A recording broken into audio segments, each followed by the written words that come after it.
चरित्र है श्री भक्त गोपाल चरवाहे का।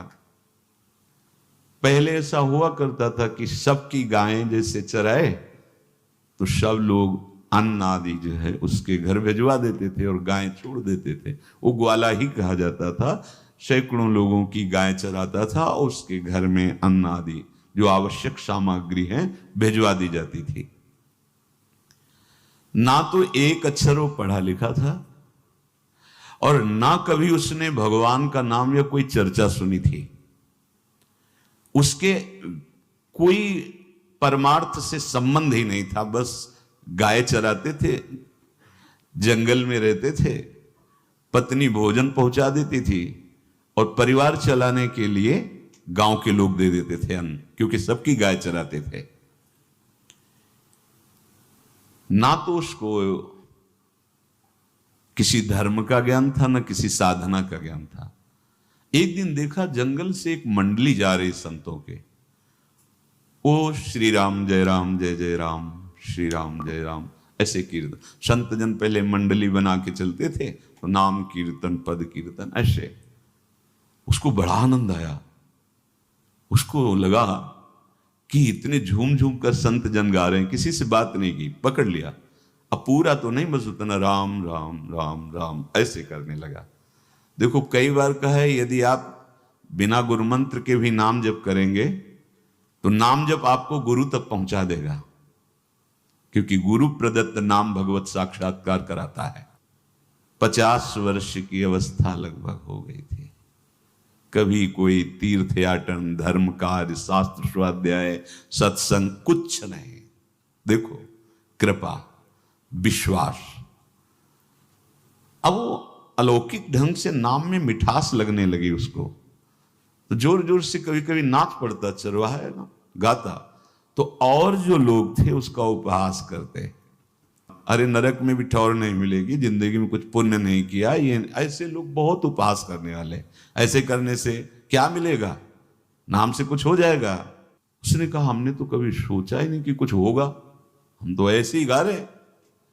पर ये लोग उपहास कर रहे हैं, क्या गलत है क्या ऐसा गाना? जब तक दृढ़ ज्ञान नहीं होता तब तक माया फिसला सकती है। उसने कहा कि हम किसी लाभ के लिए, बैकुंठ जाने के लिए या कोई लाभ के लिए नहीं जपते, हमें तो अच्छा लगा, वो गा रहे थे संत जन तो हम गाने लगे। क्या सही में आप लोग समझते हैं कि ये गलत है? उनका तुम मूर्ख हो, तुम्हारी क्या समझ में आए?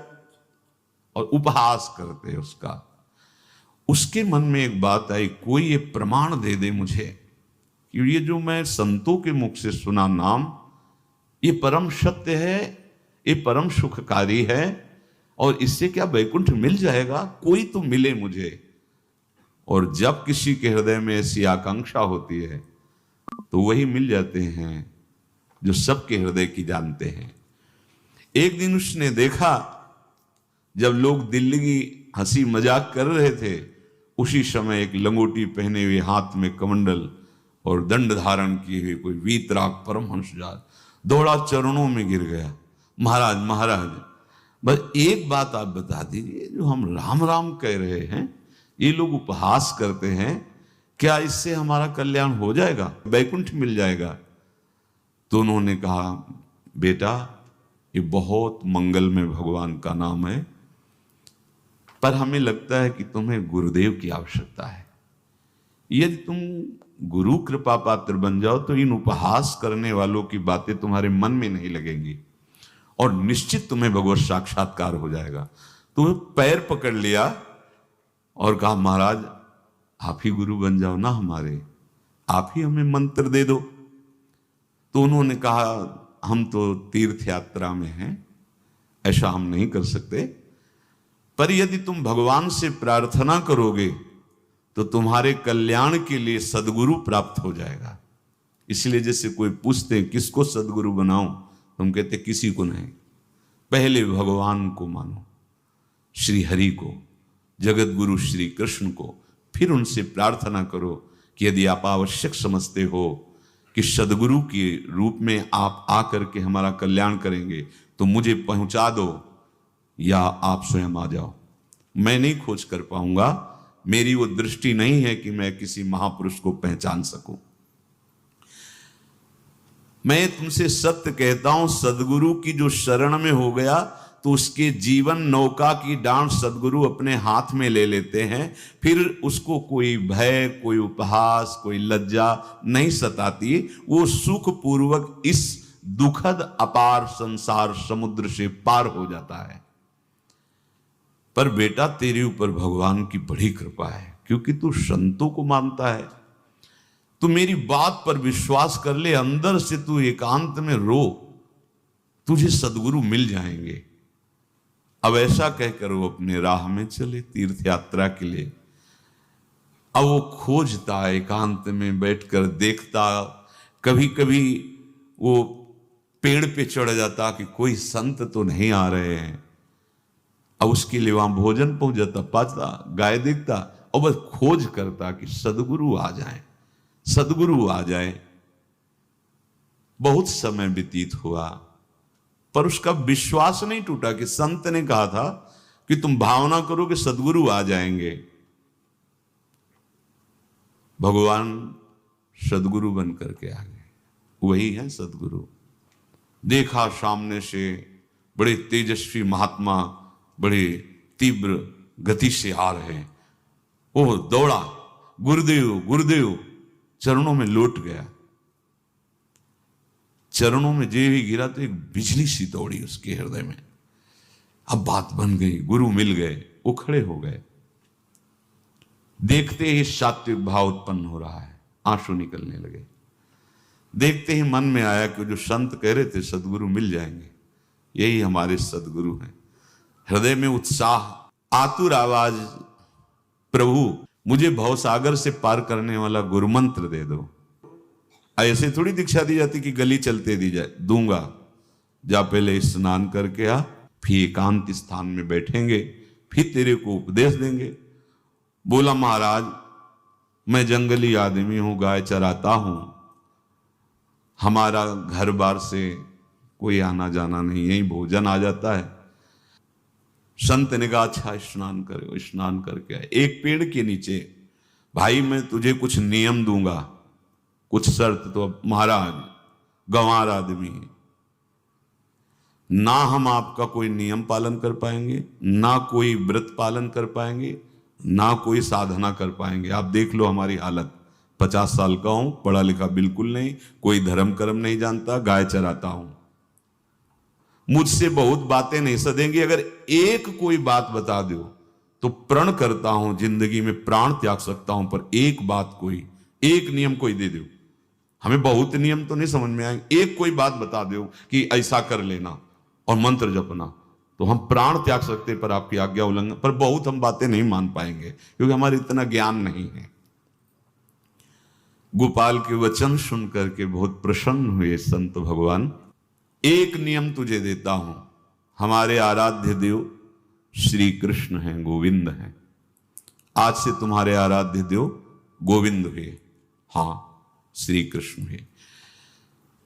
बिना उनको पवाए तुम्हें पाना नहीं है, बस यही तुम्हारे लिए नियम है। तुम्हारे पास जो आवे, सूखी रोटी, दूध, छाछ, जो भी, बिना उनको पवाए पाना नहीं है। सीधा सरल आदमी। गुरुदेव प्राण चाहे चले जाएं, बिना उनको पवाए आज के बाद कभी जिह्वा पे कुछ नहीं जाएगा। ऐसा गुरुजन आदेश करते हैं वैष्णव मार्ग के पथिकों को कि जल भी बिना अर्पित किए मत पियो। अगर आप बिना अर्पित किए पीते हैं तो आपकी बुद्धि में इष्ट देव के प्रति ममत्व तो नहीं आ पाएगा, नहीं आ पाएगा। अब तो गोपाल नाच पड़ा कि गुरु मिल गए, गुरु मंत्र मिल गए और इष्ट का पहचान मिल गई। उसी समय घर से भोजन आया, वही कभी चटनी रोटी, ऐसे ही बैठा एकांत वृक्ष के नीचे, आओ गोविंद भोग पाओ।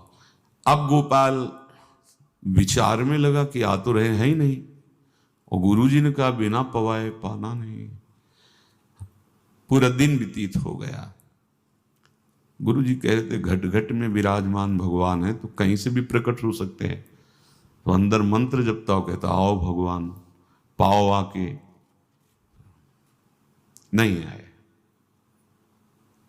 महाराज हमारे गुरुदेव ने आपका ध्यान जो बताया था वैसे ही आओ, आप पाओ आकर के। रात्रि हो गई, देखा पर वो नहीं आए तो भोजन उठाया, गाय को पवा दिया। तो बहुत सी गायें थी, भूखा रह गया। दूसरे दिन फिर भोजन आया, एक पत्ता तोड़ा, जल से छिड़का पत्ते में और भोजन रखा। भगवान को फिर पुकारा, आओ प्रभु। गुरुदेव ने आज्ञा की, बिना आपको पवाए हम अपनी जबान में नहीं रख सकते। शाम हो गई, रात्रि हो गई, फिर गौ को दे दिया, नहीं पाया। अब एक तो 50 वर्ष की अवस्था और गौओं के पीछे दौड़ना और भोजन पाना नहीं, शरीर में सामर्थ्य धीरे धीरे कम होने लगी। तीसरा दिन, चौथा दिन, पांचवा दिन, छठा दिन, सातवां दिन, दीनानाथ प्राण चाहे निकल जाए, हम गुरु की आज्ञा नहीं तोड़ सकते। अगर आप नहीं आएंगे तो भूखों मर जाऊंगा। पर हम ये बात देखो, ये बात चरवाहा है, कोई साधना पूर्व की नहीं। गौ सेवा के प्रताप से उससे संतों में प्रीति हो गई, नाम की कृपा से, गुरु की कृपा से नामी की प्राप्ति की चाह। ऐसे कई दिन व्यतीत होते गए, अस्थि मात्र होए रहे शरीरा। पूछते कि क्या बात है, भोजन तो हम रोज लाते हैं, आप रोज लेते हैं, क्या पाते नहीं? आपका विषय नहीं। शिक्षा मिलती है यहां, अपने गुरु उपदिष्ट साधन को किसी से बताना नहीं चाहिए। गुरु उपदिष्ट साधन जब तक सिद्धावस्था ना पहुंच जाए तब तक गुप्त रखा जाता है। जो जैसे आप सत्संग सुन रहे हो, इसमें कोई वचन आपको लगा, पकड़ लिया, अब वो जीवन में तभी बोलना जब उसका प्रभाव हमारे जीवन में आ जाए। नहीं ऐसे नहीं बोलना, नहीं तो निकल जाएगा। और अगर रोक लिया तो मंथन करेगा अंदर और आपको उसमें स्थित कर देगा। एक भी शब्द नहीं बताया कि हमारी गुरु दीक्षा हो गई, गुरु जी ने कहा था पवा के पाना, और इतने दिन हो गए भगवान तो आ नहीं रहे, इसीलिए हम पा नहीं रहे, तो हमारी ये दशा है। देखो आज का समय ऐसा है कि प्रगट में सब इंद्रियों के पोषण की व्यवस्थाएं भगवान दी, चाहे गृहस्थ हो चाहे विरक्त हो, लेकिन क्या हमारे अंदर निष्ठा है ऐसी?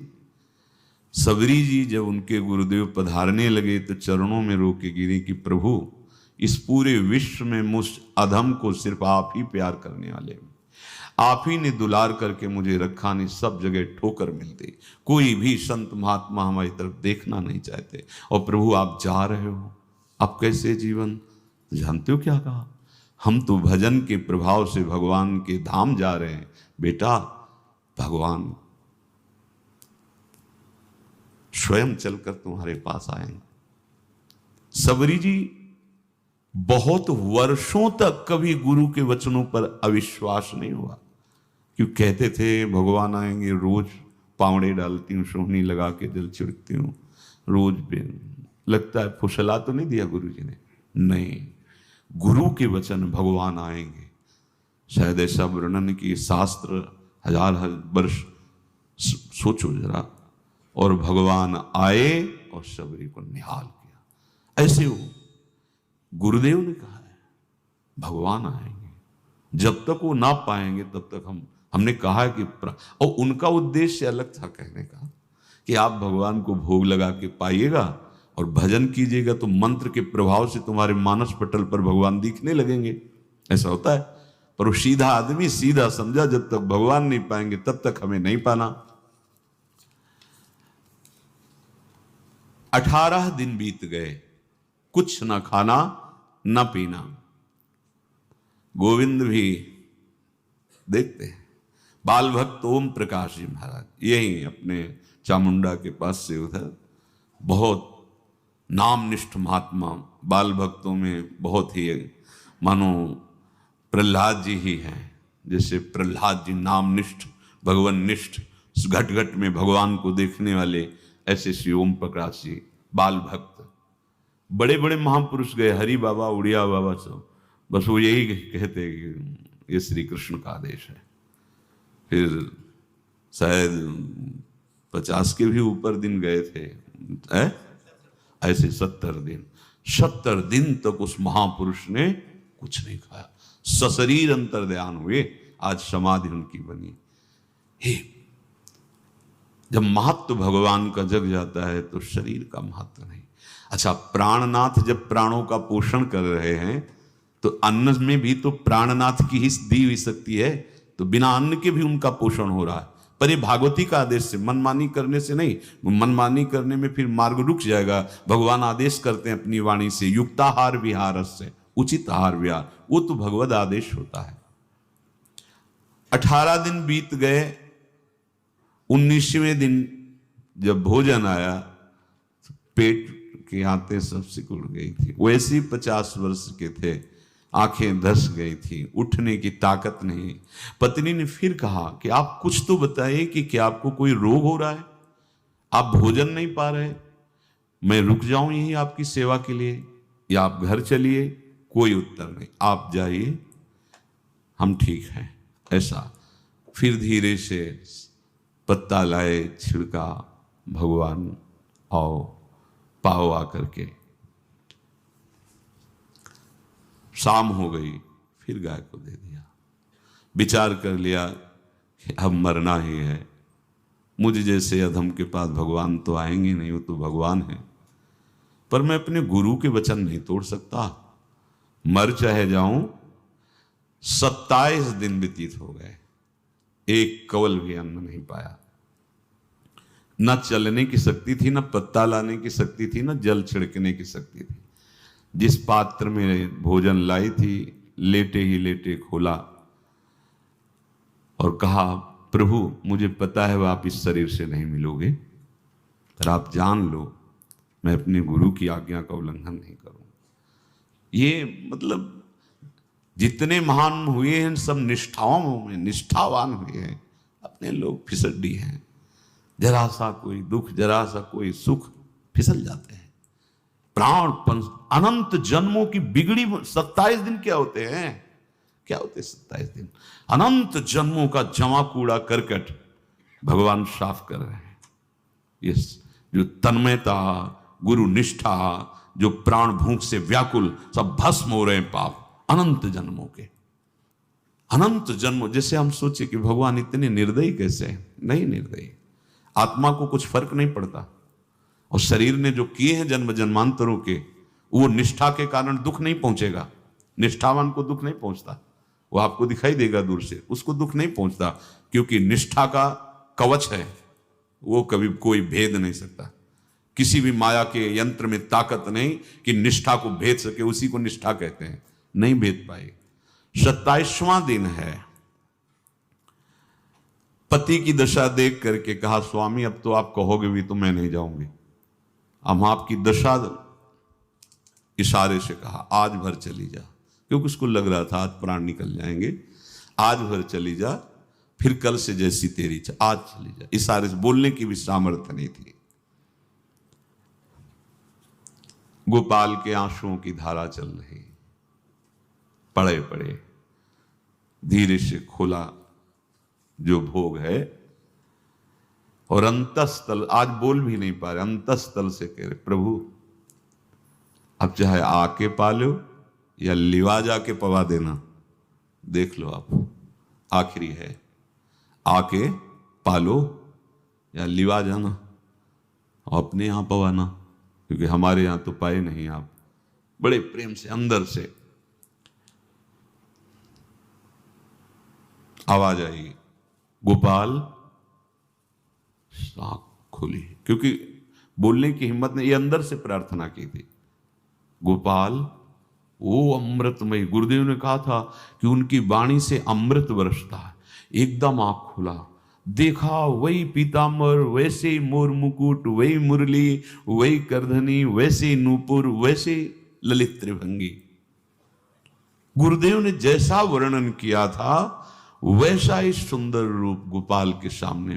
प्रभु मुखमंडल की मनोहरता देखकर निहाल हो गए। ए निहाल कर देंगे, थोड़ी पीड़ा सहना सीखो। सहत सहत बाढ़े भगति, ग्रह तन गुरु हितगार, ग्रह तन गुरु हितगार, हार अपनी करिमा। सेवक जी कह रहे हैं, देखो गृह तन गुरु हित गार हार अपनी कर्म, तन मन प्राण गुरु वचनों पर न्यौछावर, जो भी सहना पड़े सहूंगा। मिल गए प्रभु, प्रभु दूर नहीं है। प्रिया प्रीतम बहुत कृपालु हैं। मानो करोड़ करोड़ काम की सौंदर्यता को हे करते हुए प्रभु के लावण्य का प्रकाश हो रहा है। मनहारिणी मुरली, जैसे कहा था अधरों में वैसे अधरों में विराजमान। अच्छा, खास बात ये, ना कोई गाय देख पा रहे, नहीं कोई और चरवाहा देख पा रहा है। ये भगवान, जैसे इस सभा में किसी से बात करें भगवान, किसी से मिले तो पास बैठा व्यक्ति भी नहीं देख पाएगा, ना जान पाएगा, क्योंकि प्राकृतिक इंद्रियां, प्राकृतिक शरीर, और वो चिदानंद में, वो तो जिसको दर्शन देंगे तो पहले दृष्टि प्रदान करते हैं। भगवान जिससे मिलते हैं पहले दृष्टि प्रदान करते हैं, तो गुरु रूप से दृष्टि प्रदान। ये जो अंतर में पुकारा ना, वो अंतर दृष्टि खुल गई, सामने देखा। इतना सुंदर विश्व मोहिनी भगवान श्री हरि का ललित त्रिभंगी रूप कि गोपाल की आंखें नहीं टिकी। इतना सुंदर रूप, आंखें भगवान के तेज के आगे बंद हो गई। जब भी बंद हुई तो देखा मानस पटल पर वैसे ही ललित त्रिभंगी।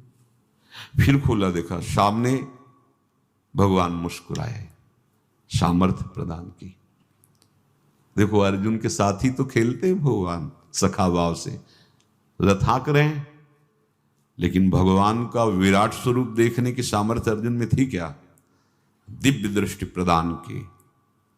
फिर भी कांप रहे थे अर्जुन जी भगवान की दिव्य दृष्टि संपन्न नेत्रों से उस विराट महिमा को देखकर कांप रहे थे अर्जुन। ये तो माधुर्य रूप प्रभु का है। उसने मानो इशारा किया प्रभु को कि हमारी सामर्थ्य में मैं सकिल कर आ जाऊं, नजदीक आप आ जाओ। आ गए, अपना माथा प्रभु के चरणों में रखा, आंसुओं से भगवान के चरणों का प्रक्षालन कर रहा है। देखो गांव का गाय चराने वाला ग्वारा, जिसको कोई धर्म कर्म का ज्ञान नहीं, कोई भक्ति का ज्ञान नहीं, कोई शास्त्र का ज्ञान नहीं, भगवान ने फिर उसको उठाया और अपने हृदय, ज्यों हृदय से लगाया, हष्ट पुष्ट स्वस्थ सब, अंतर बाहर पूर्ण, कोई पीड़ा नहीं, कोई दुख नहीं, बिल्कुल तेजस्वी स्वरूप। भगवान की स्पर्श की महान सामर्थ्य है। बाली ने बहुत मारा ना सुग्रीव को, तो कर परशा सुग्रीव शरीरा, जे इस पर सारी पीड़ा गई। भगवान अमृत सावी है, भगवान दिव्य चिदानंद भाव देने वाले हैं। अब तो सुरमुनि वांछित प्रभु की छाती से लपटा हुआ है। ये ऐसा ना सोचो कि कहानियां हैं, ऐसा नहीं। ये सत्य विषय आप भी प्राप्त कर सकते हैं, इसी के लिए रोज सत्संग होता है। जो भगवान से लिपट कर छाती में अश्रु की बूंदे, तो भगवान ये था माम प्रपद्यन्ते, भगवान की अश्रु बूंदों से गोपाल का अभिषेक हो रहा है। मानो सुदामा मिलन हो रहा है जैसे। भगवान को दैन्य बहुत प्रिय है। तभी भाई जी महाराज कहते हैं पद में कि बुद्धिहीन बना दो हे भगवान, हमें बुद्धिहीन बना दो। ये जो बहुत बुद्धि चलती है ना, इसके लिए दौड़ भाग है। नहीं, सीधे प्रभु हमारे हैं, हम प्रभु के हैं। नाम जप आश्रय भगवत प्राप्ति निश्चित। भगवान बोले, प्यारे गोपाल अब तो रो मत, देख मैं तेरे प्रेम में पगी हुई ये जो सूखी रोटियां हैं अभी पाता हूं। और भगवान बैठ गए और उसके घर की जो रोटी थी उसे, देखो मुझे त्रिभुवन का कोई भी भोग प्रसन्न नहीं कर सकता गोपाल, मुझे त्रिभुवन का कोई भोग प्रसन्न नहीं कर सकता। इस बात को समझो। जिनको ये भ्रम हो कि हम अधर्म से कमा के 56 भोग लगा के प्रभु को प्रसन्न कर लेंगे, तो ये बात सुनो। कह रहे मुझे त्रिभुवन का कोई भोग प्रसन्न नहीं कर सकता, मैं ऐसे ही अन्न की चाह रखता हूं। भगवान के वचन, जैसे दुर्योधन का महल का सब वैभव त्याग के, स्वागत ठुकरा के और विदुरानी जी के हाथ का छिलका पाया। मैं ऐसे ही अन्न की चाह रखता हूं, भगवान कहते हैं, बलिहारी है। कभी प्यार से एकांत में रो के इनको पवाना सीखो। भले आप इतनी कटोरी में सब्जी, 2 रोटी, और अगर दैन्य भाव से कि नाथ कहाँ आप और कहाँ, कैसे आपको पवाएगा, जो छवि है ना, ऐसे पंखा करते जाओ, ऐसे बीच बीच में जल पिला, देखो ना, ये था माम प्रपद्यन्ते तास ततैव भजम। आप जैसा मानोगे वैसा ही वो व्यवहार करेंगे, पक्का समझ लो। गोपाल जो सच्चे हृदय से मुझे पुकारता है, मैं अवश्य उसको मिलता हूं। जो प्रेम पूर्वक मुझे पवाता है, मैं अवश्य उसका पाता हूं। पत्रम पुष्पम फलम तोयम ये में भक्त्या, भक्ति पूर्वक जो पवाया है, भक्ति पूर्वक का मतलब दैन्य। अभक्त में अहंकार होता है, देखो ये किया मैंने, वो भगवान स्वीकार नहीं करते। वो आपका शुभ कर्म बन सकता है, अब वो भी धर्म से कमाई की है तो, पर भगवान की प्रसन्नता का हेतु होगा दैन्य। जहां भी देखो, हमारे स्वामी को जहां भी देखो दैन्य में बिके हुए पाए गए, दैन्य में। और ये दैन्य किसी बाजार में नहीं मिलती, ये दैन्यता बनावटी नहीं होती, ये वस्तुतः हृदय की होती, भगवत प्रदत्त ही होती है। पर जो संत सदगुरुदेव की आज्ञा का अक्षरशः पालन करे तो इस दैन्य का निश्चित प्रादुर्भाव हो जाएगा, अहंकार गलित हो जाएगा। वत्स, मैं किसी भी वस्तु का कभी भूखा नहीं हूं। मानो गोपाल के बहाने से हमको समझा रहे हैं क्या चाहिए भगवान को, क्या चाहिए। कुछ भी कर लो, माना कि तुम तात्कालिक वर्तमान दुख को मिटा सकते हो, तात्कालिक, लेकिन संपूर्ण दुखों को मिटाने के लिए हरिनाम गरज रहा है, राधा नाम गरज रहा है। आपसे प्रार्थना है, समझो इस बात को। कलयुग केवल नाम आधारा। देखो, सुन के राम राम शुरू किया, मिल गए सिद्ध सदगुरुदेव, दे दिया मंत्र, बता दी निष्ठा, और मिल गए भगवान। और भगवान कह रहे हैं अब तेरे जीवन में कभी दुख का लेस नहीं रहेगा, तू अब घर जा, अब किसी की गाय चराने की जरूरत नहीं है, कुल परंपरागत तेरे लक्ष्मी बढ़ती रहेगी, तुझे कुछ करने की जरूरत नहीं। देखो, बड़े बड़े सोने के पहाड़ किसी सुनार ने बनाए क्या? प्रभु ने तो बनाया। भगवान हंसते हंसते समझ ही नहीं पाए और अंतर्धान हो गए। अभी गोपाल कुछ अपने मन भर के देख नहीं पाया था, कह नहीं पाया था, भगवान अंतर्धान हो गए। अब तो चिल्ला चिल्ला के रोने लगा और विवश होके आंख मूंदी तो देखा उसके मानस पटल पर छाए। अब तो राजी हो गया कि ये मेरे प्रभु ऐसी जगह विराजमान हो गए, कोई देख नहीं पाएगा, हम रोज बात करेंगे, रोज दर्शन करेंगे। नारायण या गौर श्याम को हृदय निकुंज बसइए। तो इसलिए धैर्य धारण करके, कितना भी कष्ट हो, अब पीछे मत हटो, फिसलो मत। माया अपने पार्षदों को भेजेगी। प्रभु का चिंतन छूटे वो कुछ भी स्वीकार नहीं। प्रभु का चिंतन होते हुए जो हो रहा है उनका सृष्टि का कार्य है, जो जो जिसको सेवा दे हो रहा है। हमारा प्रभु का आश्रय अगर बदला किसी व्यक्ति का आश्रय या किसी अन्य का आश्रय, बहुत घाटा हो जाएगा। अपने इस मन को देखते रहिए कि प्रभु को प्रथम नंबर में रखता है या द्वितीय नंबर में। हमें तो लगता है ये हो सकता है चौथे पांचवें नंबर